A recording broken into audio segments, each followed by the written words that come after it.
তোমাদের আমি আগের ভিডিওতে বলেছিলাম খুব শীঘ্রই আবার নেক্সট পার্টে দেখা হচ্ছে। তো আবারও নিয়ে এসে গেছি লগন পার্ট 4 নিয়ে। হ্যালো গাইজ, সবাই কেমন আছো? আশা করি সবাই ভালো আছো। তো দেখতেই পাচ্ছ সবাই একে একে তত্ত্ব নিয়ে চললো গাড়ির কাছে। যেই গাড়িতে করে আমরা লগনের বরযাত্রী যাব সেই গাড়িতে দেখো এখন সব লগনের তত্ত্বগুলোকে ভরা হচ্ছে। তোমরা তো আগের ভিডিও ক্লিপগুলো দেখলে কত কিছু হয়ে গেছে, কিন্তু এগুলো আমি কিছুই দেখতে পাইনি, সবই মিস করে গেছি।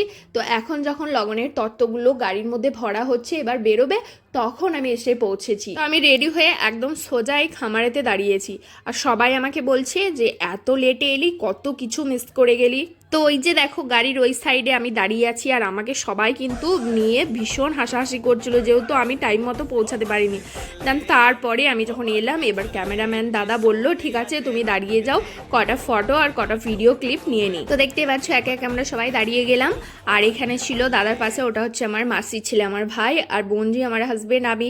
তো আমরা কয়েকটা ফটো নিয়ে নিলাম। আর এখানে কিন্তু আমার দিদিকে মিস করছিলাম, তার কারণ আমার দিদিরও লগনে বরযাত্রী যাওয়ার কথা ছিল।